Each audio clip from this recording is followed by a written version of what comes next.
Aşgabatda paýtagta degişli bolmadyk belgili awtologlar üçin hereket çäklendirmeleri ýene-de güýçlendirildi. Bu gedek paýtagtyň polisiýasy Aşgabatyň töwereginde ýerleşýän Ahal vilayatyny hasaba alynan belgili uloglary tutýar. Polisiýa işgärleri gadagançylygyň sebäbini düşündirmeýär.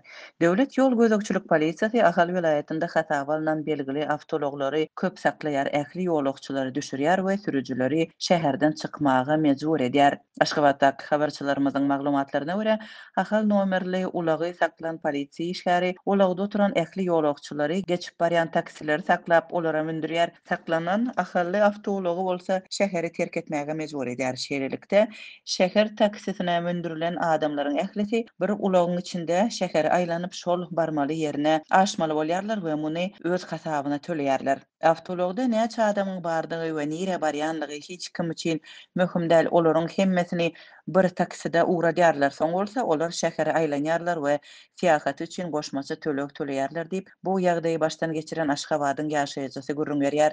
Ahal nomerli awtologlaryň sürüjilerine bolsa paýtagtda gatnamagyň olar üçin gadagan edilenligi barada aýdylýar we şäheri terk etmek talap edilýär. Şeýle-de olara indiki ýedek tutulan ýagdaýynda uly jerime salynjagy we awtolog duralgasyna eltiljegi duýdurulýar. Paýtagtyň ýol gözegçilik polisiýasynyň müdirliginde bu ýagdaýyň sebäplerini anyklap bolmady. Azatlygyň anonim çeşmeleri bolsa sebet belgileri bolan awtologlaryň paýtagtda gatnamagynyň gadagan edilmegini ýurdun 27 sentýabrda bellenýän garaşsyzlyk gününe taýýarlyk bilen baglaşdyrýarlar. Geçen ýyllaryň tejribesinden häkimetler döwlet bayramçylyklarynyň uly sport ýarışlarynyň ýa-da häkimetler üçin möhüm bolan beýleki çäreleriň öňü tirasynda Aşgabada girmegi gadagan edýärler ýa-da çäklendirýärler. Çäklendirmeler hususy awtologlar we paýtagta degişli bolmadyk taksiler babatynda girdilýär. Her gedek täze çäklendirme girdilende taksileriň bahasy esle ýokarlanýar. Häzirki wagtda Türkmen paýtagtynda sebit belgili awtologlaryň hereketine girdilen çäklendirme koronavirus keseliniň öňgörüli we şidilmedik derejede köpelmegine hem gabat geldi. Azatlygyň habarçylarynyň söýlerine görä Aşgabatda COVID-19 ýokaşan adamlaryň sanynyň epesli artmagy bilen birlikde gündelik ölüm derejesi 70 adamdan geçýär. Paýtagtyň keselhanalary hastalardan hyryndy kyn. Döwlet habar beriş serişdeleri ýurt boýunça girdilýän çäklendirmeler barada hiç hili habar bermeýärler. Ilat nowatdaky çäklendirmeler barada diňe 100% bolan wagtynda bilip galýar.